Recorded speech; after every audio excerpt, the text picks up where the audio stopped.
Rivalry week is here. What's up, everyone? Welcome to an all-new episode of QB Room. He's Jason Forcier, and I'm Jake Santos. It is Rivalry week, so tonight we will rank the best rivalries in all of college football. We do have a new top four, and how should the committee approach Florida State moving forward? Plus, we make our predictions for the Heisman, and how badly do Michigan and Ohio State hate each other. We ask our Michigan man himself for the details, as an all-new episode of QB Room starts right now. QB Room is sponsored by Auto Wiper Blades. Don't wait until your visibility is compromised before upgrading your wiper blades. Auto Wiper Blades are designed to conquer all weather conditions, ensuring your safety no matter the forecast. Plus, a swift and hassle-free installation process makes wiper blade maintenance a breeze. Experience the difference today with Auto Wiper Blades and enjoy a 100-day test drive of superior visibility. Don't miss out. Visit autoblades.com now. All right, Betty. It is my favorite week and weekend in the entire year. It's Thanksgiving. We have one of the best holidays of the year. Plus, you got football throughout the week, and it is rivalry week. We will, like I said, we'll get into some of our rankings of the Pick Six in terms of our favorite rivalries in all of college football. But first, the new rankings came out tonight, and like we expected, Jason, Florida State gets moved down from 4 to 5. Jordan Travis is the breaking news, though. It's really unfortunate. As quarterbacks, man, we feel for the guy. You put your heart and soul into everything, and you're having this amazing season. You're undefeated, and then all of a sudden, man, you snap your leg. But I think the committee tonight, they made the right decision, but it shouldn't be based off of just because they don't have a quarterback or their starting quarterback moving forward. In my opinion, at least, I think their job should be to rank what the team has done till now, till this point. You don't know if how that quarterback's going to play out, but it's they knocked them, and they should have knocked them because their schedule isn't as good as Washington's. What are your thoughts?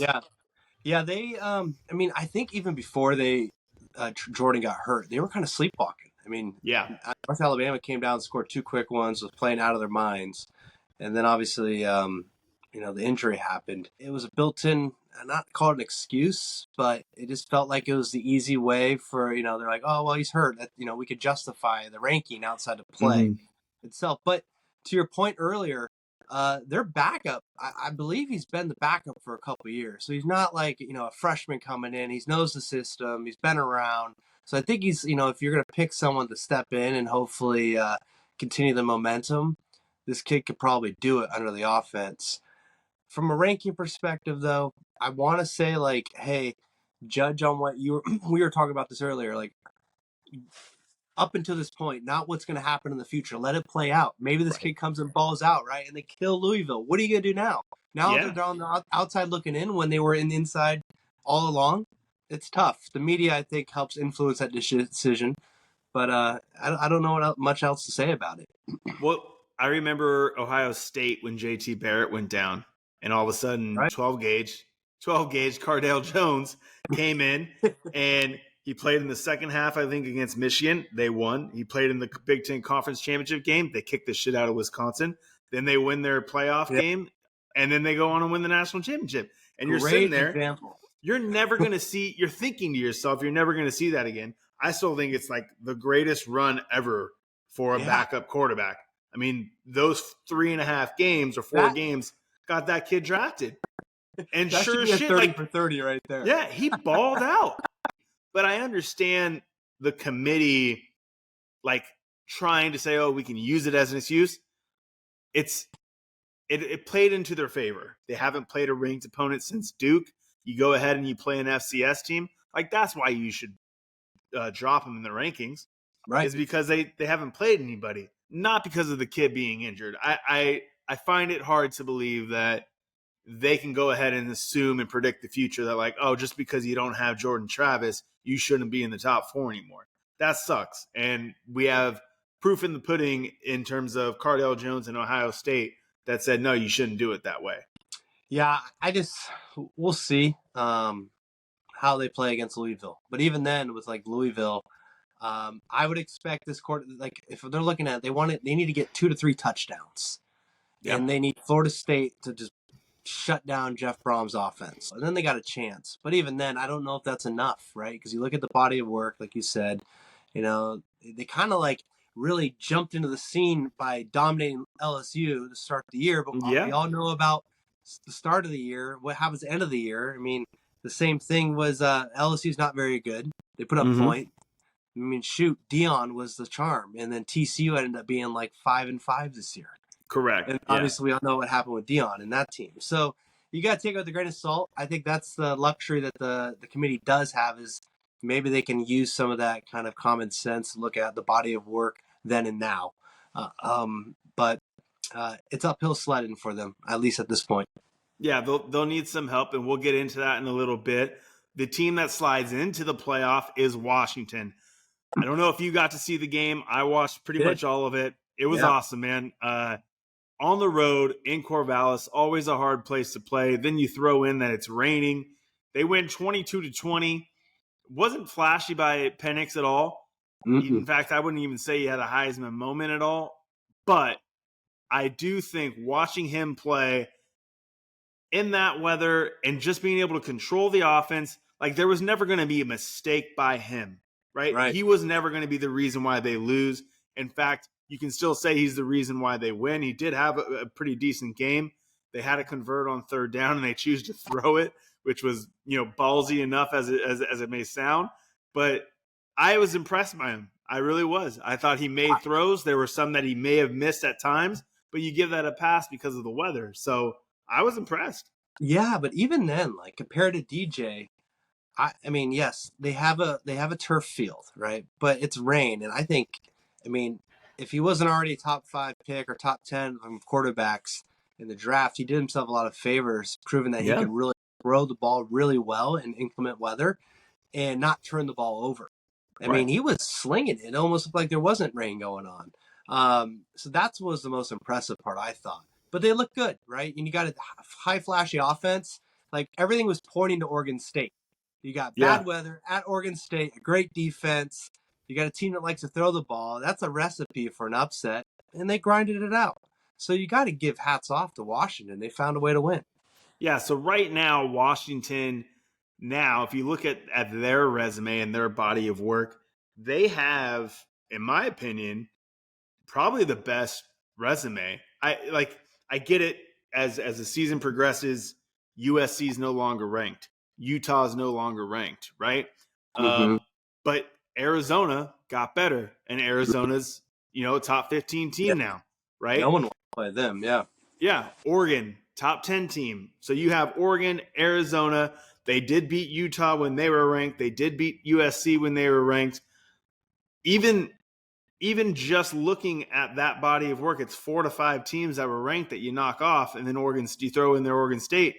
Right. Like if they were to run the table, you beat Oregon twice.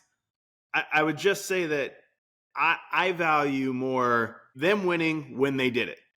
Right. You did what you were supposed to do when you were asked to do it. You shouldn't be able to control like the fact that SC is no longer ranked anymore. At that point, everybody thought SC was this team. Everybody thought Utah was this team. Same with Georgia. Everybody thought, Tennessee was supposed to be this team, or Ole Miss was supposed to be this team, or Kentucky, right? Like, you did it when you were supposed to do it. They were ranked. You should reward them. If I had a top 4, I'd put them number 2 behind Georgia. What is that? If they're a lock, I mean, this kind of goes into our next little segment. Yeah. We talk about like these close losses, all those scenarios. So, I mean, we'll get into them. One of them you talk about, so let's assume Washington, Oregon plays each other in the title game. I think it's already set, but let's say they win out. Yeah. Oregon kicks a field goal to win it, like last seconds, but it's a back and forth game. It's what you were supposed to do in week 4. It's what they were supposed to do. Right. And so both teams are deserving of the title or to be in it. And then you have this. That's just 2 in the Pac-12, and then you got to go down the list. So let's do that real quick. We're gonna play the scenario, a little bit of chaos, where Oregon does beat Washington, and they're a 12-1 conference champ. Currently, right now, they have 2 ranked wins. Currently, Alabama is a conference champ with a win over Georgia at 12-1. Texas is a conference champ with a win over Bama, OSU, Oklahoma, and K-State.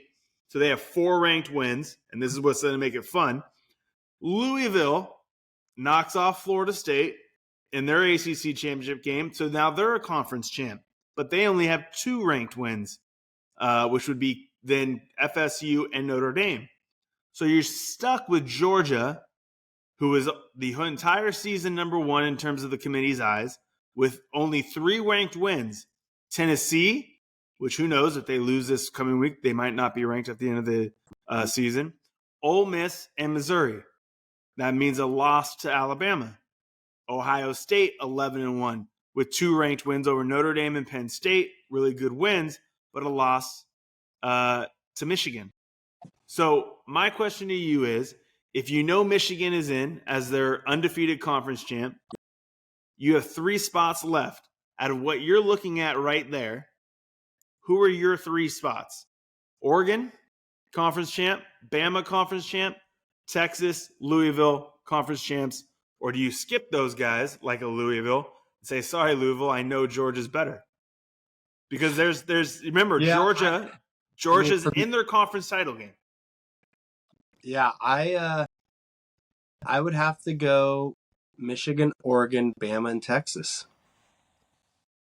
And it's not that I don't think Georgia's deserving, but if you say Bama's 1 loss was early in the year against a team that's also in the college football, and Georgia lost their most important game at the end of the year, well, there's a tiebreaker. So it's like early in the year you're almost allowed to lose, like Sure. The margin of error is so thin, and Alabama just so happened to luck out by scheduling a very tough opponent, non-conference opponent that dominated their lead and got in. Yeah. Okay. So I think, but that's without thinking like how what does the losses look like, right? Are these close losses? Are they blowouts? It's easy if they're all blowouts, or like definitive, like a 10-point win. Yeah, definitive win. Definitive wins. That's how I would look at it. What about you? So Michigan automatically goes in because they would be the undefeated team as a conference champ. And I guess I'm leaving out Washington, who would then be a 1 loss as well. A 1 loss, 12-1. But I would put Oregon over Washington. I would probably first go to Texas over Alabama, because if you look at Texas, if they are a conference champion, they have 4 ranked wins, and one of them being a non-conference win over Bama. So if I was just leaving it to the end to my 4th spot would have to be between Alabama, Ohio State, and Washington, and I'd have to go Alabama, because that means Ohio State wouldn't even make their conference title game. But it does mean Washington makes their conference title game. That's tough, man. That's a fun one. Like it really is Bama. It really is Bama or Washington. So yeah, I would probably have to sneak in Bama as my 4th spot. It's so funny how you bring it up. Like we're so biased as well, like with the Oregon Washington debate, because we saw the game. Like Oregon should have won it, right? And they were dominating for good chunks of time, and so. But it's just I feel bad for Washington fans. One of my old teammates, we'll talk about it soon about the big game. But he was a walk-on, Nick Sheridan. He's a tight ends coach up at Washington. So I wish him all the best. But they got the win, but it's like people are they're still saying, well, you should have lost. And like, how often does that happen? And you can't say that. You can't like if you're on the committee, because you know that the people on the committee, like you say, well, and we'll get into this real quickly, but like Clemson is getting better, right? They played really well as of late. But like people on the committee are seeing the talent and seeing how they watch the games. They're supposed to watch the games on those Saturdays, right? The games that matter. Anybody that's ranked, they're supposed to be able to watch and rewatch and be able to take their time to actually evaluate what they see on the field, plus those data points that they call them, which is top 25 wins, non-conference, who they schedule, out of conference, all those things that they consider data points. I mean, you could actually argue 2 Pac-12 teams in. You could do it's just it sucks that Alabama would be the conference champ, so it needs to be Alabama over Washington because if in this scenario Oregon wins. Now, there is a scenario where there's talk about bias, where there is no SEC teams in it, and I want to say it is Bama winning, Washington winning out, whether it's Michigan, Ohio State winning out, Louisville 12-1 conference champ, and Bama. So now there's 3 teams because Georgia won't be in it because they would have lost in their conference championship game. Yeah. There's 3 teams: Bama, Texas, Louisville for the 4th spot. You're going to tell me you're going to pick Bama ahead of Texas when they've already played? Right. It's going to be Texas as the 4th spot. So secretly, that's what I'm hoping for is Louisville knocks off Florida State. Washington runs the table at undefeated. Michigan or Ohio State with the winner of that. There's your 3. And then you're leaving Bama as a 12-1 conference champ over Georgia. Texas and Louisville are your 3 spots for 1. 3 teams for 1 spot. I hope it happens too. All these years, there's no doubt. They've won all these titles, right? The SEC typically has had the best team in college football. It's always debatable if it's the best lead, at times. But what that comes is giving them the benefit of the doubt. It's got them 1 or 2 teams in. It's allowed them to lose a game, a big key game, where usually that's prevented other marquee programs and different leads to get in the playoff. And so if this is the year where it backfires and it helps the other programs, I'm all for it. And then next year we get to solve it. Yeah, there you go. Perfect. We'll end on that in regards to the CFP. Just real quickly, the Tennessee, they finished ranked.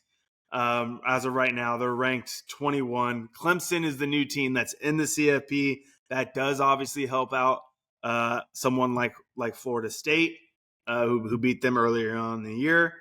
But Tennessee has 4 losses. So does Clemson. Tennessee's only big win this season, I am pretty sure, it's not even considered big, is against Kentucky. Yeah, and they weren't even ranked at the time. I'm looking at this. Now, this is frankly, this is the biggest head scratcher in BS. It is. The fact they're still ranked, and they lost. They scored 17 points the last 2 games and got blown out by 30+ in both games. I know it was Georgia. I know it was Kentucky, Missouri, but they weren't even competitive. Yeah. I mean, I know Utah's lost, Kansas. I would rank teams that dropped from the rankings: Carolina, Utah, and Kansas. I think they should be arguably ranked ahead, or would have a better. They would beat them, I think. Listen, eventually you need to award these Group of 5 teams as well. I know James Madison just lost, but they're still 10-1. Troy is 9-2. UNLV just knocked off again Air Force, and you're like, oh well, it's Air Force. That's great. Air Force is undefeated. 3 weeks ago, and UNLV is 9-2. They at least went on the road and lost to Michigan.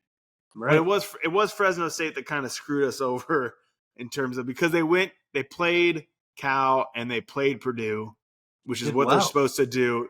They won, and so you thought they were going to have a chance to be an undefeated Group of 5, but that didn't. Didn't happen. Speaking of non-conference games, I thought you had something to say about that.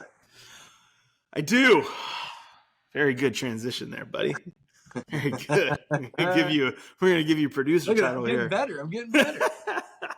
Yeah, I have a dorm room rant. It bothers me. I think it bothers a lot of guys, but the late non-conference games against FCS and Group of 5 games, why do we still allow for this? When are we going to see the powers that be able to penalize a team for doing so? For example, Alabama playing Chattanooga or Florida State playing North Alabama. I was really hoping tonight that Florida State was going to drop 3 spots. And they would actually say, oh, it's because they just played a 3-8 North Alabama FCS team. Right. Are you kidding me? If you're undefeated and you're trying to put your resume up against everybody else, that AD should probably get fired. Right? I remember doing it, though. Dude, I remember, they've been doing it for way too long, but I remember when I was at Hawaii, the AD was coming under fire my first year there because we were playing College of Charleston in my first year where we were supposed to be making a run to go undefeated. And he was like, what are we playing College of Charleston for? And again, we were supposed to be playing Michigan that year, but Michigan backed out. That's the year that App State went off and knocked off Michigan. But like, it's just one of those things that you got to find at least a respectable opponent and play them early on in the season. You shouldn't be doing this at the end of the year season. It's the SEC and the ACC. They get a pass, right? You know, I don't understand why they get a pass, but then you see, you know, schools like Fresno State, schools like Cincinnati and the Tulanes of the world, they do it in the beginning of the season because they're asked to do so by the committee, saying, hey, you can't just go to the a playoff game, or you can't just go to a New Year's Six bowl by just playing your conference and some other slapdick teams. You need to play Power 5 schools as your non-conference. So why are they being requested to do it and not the powers of SEC and ACC? This weekend, New Mexico State made Auburn pay literally $1.8 million, and they got the dub. Good for them. Every year that happens. Good for them. Every year it happens, and that's kind of where my dilemma comes in is you don't want to take that away from these group of fives. You don't want to take the chance of them playing in Auburn or an SEC school. So I get it, and I totally understand. Trust me, coming from someone who played at a group of five, it helps these programs tremendously. That $1.8 million is going to help the New Mexico State football program. I get it. But I just think somebody should say, hey, if you're going to do this, Auburn or Alabama or Florida State, it needs to be at the beginning of the season within your first 3 or 4 weeks. You need to penalize them for doing this in week 11. When everybody else is playing conference schedules and you're going there and you're playing a cupcake, I'm assuming you agree with me that it shouldn't at least happen at the end of the season. I 100% agree with you because it's more than it is more than just the power or playing a team like that later in the year when these teams are only playing 8 conference games. So there's more to that, right? Where the Pac-12 will still play a non-conference opponent, but they will play a full schedule, a full 9-game slate, right? Right. So there's some bones to pick there, which is a whole nother, I would say, rant. But they need to move it up, right? I actually think the money, I don't know how they pay out these contracts, but it gives the opportunity for these schools to maybe leverage the money during the school year, maybe. Like essentially the SECs and the ACC are getting not only out of a bye, or it should be a bye, right? They're giving their team a chance to heal when everyone is beat up. So, I mean, but every now and then it goes and bites them in the ass. Yeah, well, I do want to say this, though. You do get some cool moments when this shit happens. Yeah. And Texas A&M was playing Abilene Christian. I don't know if you got to see this, but at the end of the game, they put on their kickoff team an all walk-on team. Yeah. Which was badass, man. They got the fumble recovery on the kickoff. Abilene Christian never even got the ball back. They ran the clock out, and they went nuts. And it's awesome. Yeah. But to my point, you can do that early on in the year because you're still going to be kicking the shit out of Abilene Christian early on in the year. Right. So, cool moments come from it. I get it. As a group of five guy, you don't want to take away the opportunity to look forward to, playing Florida or playing an SEC opponent. And sure as shit, New Mexico State, man, 31-10, $1.8 million. Chattanooga, by the way, only got $600,000 from Alabama. I don't understand how that makes sense, but their AD, their AD needs to get considered for a new job. Yeah, there you go. All right, so that's going to move forward to our Hello Heisman. We are going to make our final push and predictions here in this episode 13. The Heisman is going to be announced December 9th. I believe one of our last shows we'll do of this college football season, we're going to do a little look back at our own award show, and that will include the Heisman winner. So I'll go first, Jason. Right now, I'm going to predict who's going to win, and then I'll put in the order the other votes that are going to come in, the other players. I'm going to start in at number 4. I think Marvin Harrison Jr. is going to come in at number 4. He's had a really good season. It's not the best season of all the receivers. In fact, it is Malik Neighbors. I don't know how he's not getting consideration or any votes, I guess. When you're comparing stats, Malik Neighbors is number 1. He's definitely head and shoulders. Stats are better than Marvin Harrison. He should be in there. He might be taking some votes, especially in the South. And that's going to come into key, especially in first and second place here in my votes. But don't be surprised if Malik Neighbors takes away some votes from Marvin Harrison Jr. Number 3, I'm going to have Michael Penix. I have him dropping down to 3 because I do think he's going to lose in the Pac-12 title game, is what I'm predicting. And that means Jaden Daniels comes in at number 2, and the winner would be Bo Nix. I have Bo Nix finishing number 1 because he's going to have his Heisman moment against a top 4 team in Washington.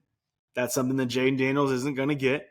And that does happen before the Heisman happens on December 9th, is those conference title games. And then right now he does have the highest QB completion percentage at 78%. And he's going to finish, it looks like he's going to be in the top 5 in every other passing category, which is yards, TDs, and completions, and then the QB rating. Right now, he only has 40 touchdowns, I believe, or 41 touchdowns, I think he has. So with 2 more games, I think he'll be over 50 touchdowns. And if you look at his stats, he's only 1 touchdown behind Jaden Daniels. So you throw in that extra game, and also his yards is only about like 200 yards less than Jaden Daniels. So you throw in that extra game that happens before the Heisman voting, he's going to be ahead of Jaden Daniels in terms of all the statistical categories in terms of passing. Rushing, Jaden Daniels will have him. We know that, and that's why I think Jaden Daniels gets in second place on my vote. I am curious to see how the South votes for Bo Nix, because they could go ahead and say they could. You know what they could do? They could leave Bo Nix. Well, they could leave Bo Nix off of their ballot, right? Just to fuck up his points. So that would be really shitty to do. But that's how my vote goes. What about yours? I like it. I agree with yours. I'm just going to stick to my horses here. I've liked Jaden all year. He's already had his Heisman moment, so I don't think he could top it. I mean, he might be. Who do they play? He almost did this past week. He had 8 touchdowns this past week. Yeah, they got one more game, and who is that against? A&M. A&M. So I mean, it'll get publicity. The media has kind of put it in on him that he's won it, right? But like you said, Bo's got a lot riding on this. Like, he's got a championship on the line, a Pac-12 championship, a playoff was what I meant, and then a Heisman. And if he balls out, all 3 of those things are going to be his. And I think they're kind of playing for that between Penix and them. Ultimately, though, I think Jaden's going to get it. Bo's going to go in second. Penix third. And I'm expecting big things from JJ this weekend in a few days. And I think he's going to play himself into the conversation and beat out Harrison as an honorable mention and earn a seat in New York. I like it, man. I like it. I think he has the spotlight on him. It's the biggest game of the year. And, I mean, he could just have like 1 rushing touchdown and 2 passing touchdowns, and it gets the job done because, he maybe rolls off like 75 rushing yards and 250 passing yards or something like that, But it's interesting, like you said, like, where are the votes coming from, right? So, like, if he wins that game, no one's dominating the Midwest, so he'll clean up all those votes. Like, he'll get enough votes to get a seat there. And it's like you said, it's going to come down to, like, where does the South vote? And, like, how does the West determine their vote in those games? Yeah. It's going to be a fun weekend. These fun 2 weeks, man. It really is. And I love the fact that the Heisman's on the line. It's gonna be fun. It's made it more fun to watch than in years past. At least 100%. Like so. Okay. Well, since it is rivalry week, we are gonna do a pick 6 this week where we're gonna rank our best college football rivalries. Not all of them are playing this week. Earlier in the year on the podcast, we did the best rivalry trophies. So you're going to hear some of the same games and some of the same names. But there are some new ones on here that you guys have maybe never even heard of, or you're wondering where they were the first time that we actually brought this up. Mm-hmm. So right now, we both, Jason and I, have ranked like our top 10 pretty much. We technically have the same top 5 just rearranged. Is that correct? Yeah, pretty much. Just like our college football rankings. Yeah, exactly. Agree to disagree, Jake. Yeah. So let's just I do think it's really cool though to list the guys that maybe didn't make our top 5. BYU versus Utah, the Holy War. Yeah. I mean, we're biased, we're West Coast guys, we know about it. We remember the Detmer days at BYU. We don't really remember Utah being that great until Alex Smith was there. But knowing and reading up on it, and it's also like a really cool name, the Holy War, right? The Civil War with Oregon State and Oregon, obviously a big matchup this week. You got yours with the Cal Stanford, the big game. That's what they call it, right? The big game? Big game, yeah. Yep. The largest cocktail party, which is Georgia, Florida. One of my personal favorites is the Backyard Brawl between West Virginia and Pitt. It's a great name. It's a great name. There is some like history between Pitt, like, Dorsett and Marino, right? And then West Virginia, at least what we remember are the Steve Slayton days and the quarterback, number 5. God bless it. He was so good on NCAA. Pat White, Steve Slayton, and Rich Rod. Rich Rod ran that offense at West Virginia. So they call it the Backyard Brawl. They stopped playing once they left the Big East. Mm-hmm. One day they're going to be both in the Big Ten. You'll see. And then we'll have that rivalry back. Are there any other ones that you have? You do have Ole Miss and Mississippi State. The Egg Bowl. Yeah. I think there's Clemson, South Carolina is another big one. There's other ones. Louisville, Kentucky plays. Right. Wisconsin, Minnesota's this week. Apple Cup. Yeah, there's all kinds. It's fun. I mean, like this is the week that helps a lot of university teams end on a high note, regardless of record, right? It's bragging rights. Yeah. And some of these, which is so great, some of these don't have a trophy. Like number 1, the game. There's no trophy.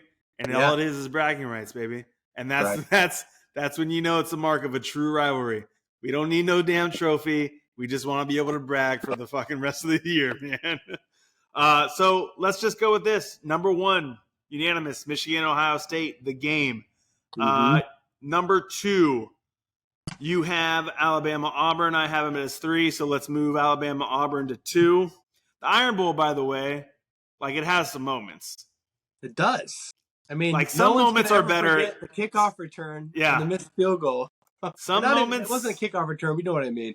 Yeah, it was technically just a return. Yeah. Yeah. So you have Miami, Florida State. I have it at 5. That one it was so many memories of me growing up. So it's just a lot of childhood memories of watching those games. Charlie Ward versus who I don't know. I mean, Dorsey. There's all dudes. There's so many dudes on that team. I remember Jonathan Vilma. I remember everybody from Miami. I remember Peter Warwick. I would say that's 3. I think I missed that on mine with Mio having Oklahoma and Texas. I'm gonna step in though.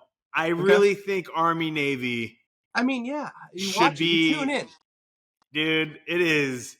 You get goosebumps talking about it.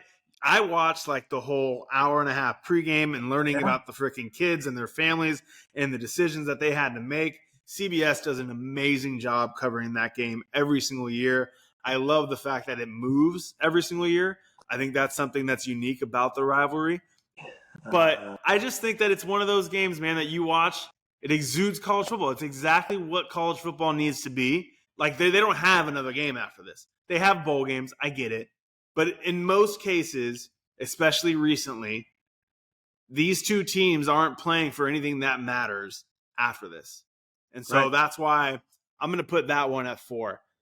I'm hesitant not to have it higher, but I'm going to put that at 4, and then we'll go 5 will be Oklahoma, Texas, right? So I had Oklahoma, Texas, another big one, but yeah, I love it. We'll go 5 there, and then our 6 will be you have Notre Dame SC, I have Georgia and Florida.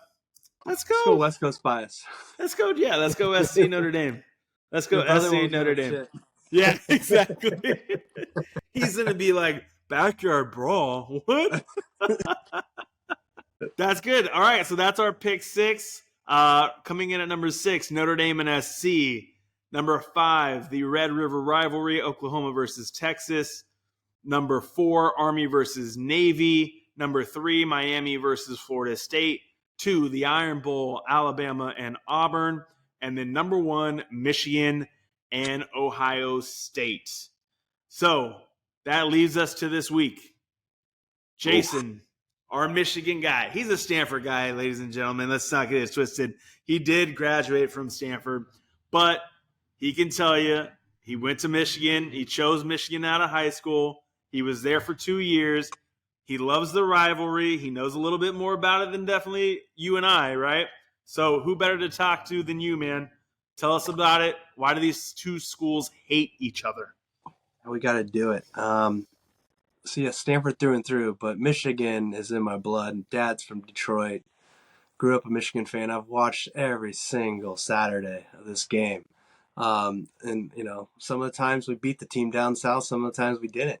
But it's a big game, and it was fun to take part of it. I didn't get the wins, and so that's always a sting in my mouth. But it's like a quick little history lesson. Why is it the biggest game, right? Well, it starts back. I mean, this goes into politics. I mean, Michigan was a territory, Ohio was a state. They were trying to get entry into the Union, and when Michigan tried to get a state, they wanted what was it called, the Toledo Strip. Ohio said no, and so I think Andrew Jackson stepped in, or whoever the president was, and was like, "No, we're not. Ohio's going to get it. You're going to get the UP, the Upper Peninsula," and it settled there. But that began the war, and obviously the Michigan-Ohio War, the Toledo War, they call it. So there's always like a little bit of like a rivalry, even politically. And then I really, they were playing each other. It wasn't really much of a thing until Woody Hayes took the realm at Ohio State and just dominated Michigan. And won national titles. But there was a guy named Bo Schembechler who coached for Woody, that was an assistant and came over to Michigan. That's what really started what they call the 10-year war. That's when the rivalry took a whole nother level, the hatred and everything.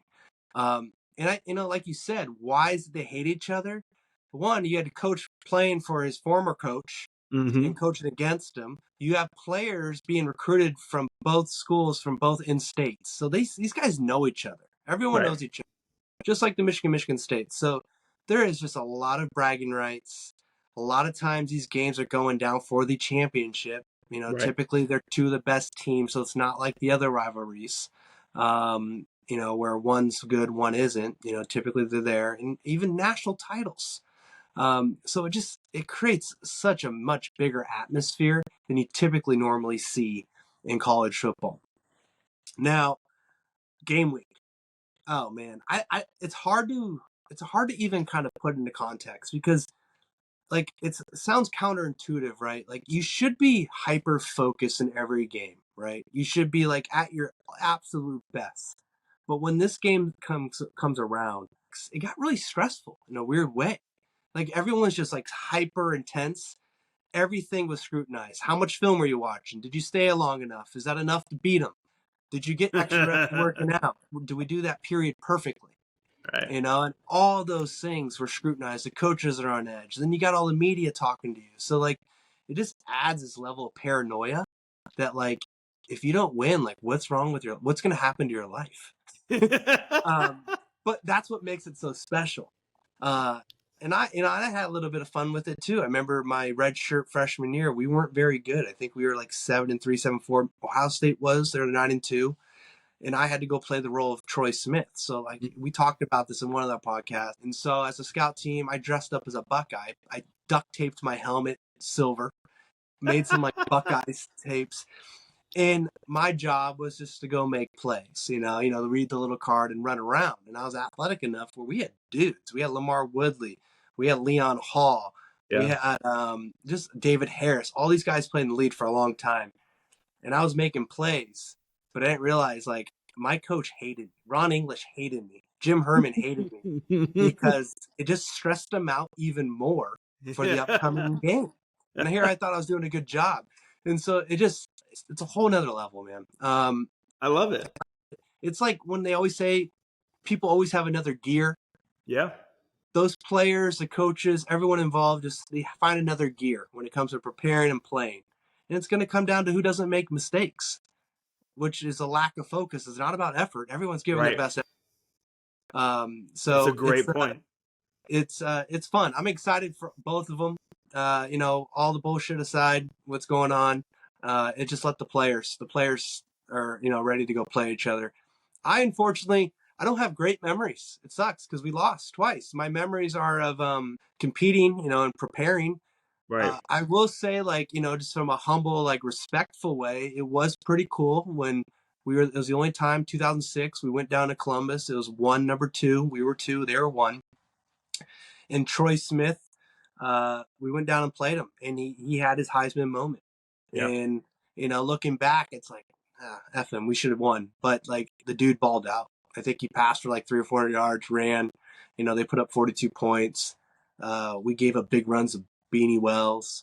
And then even Mike Hart played extremely well.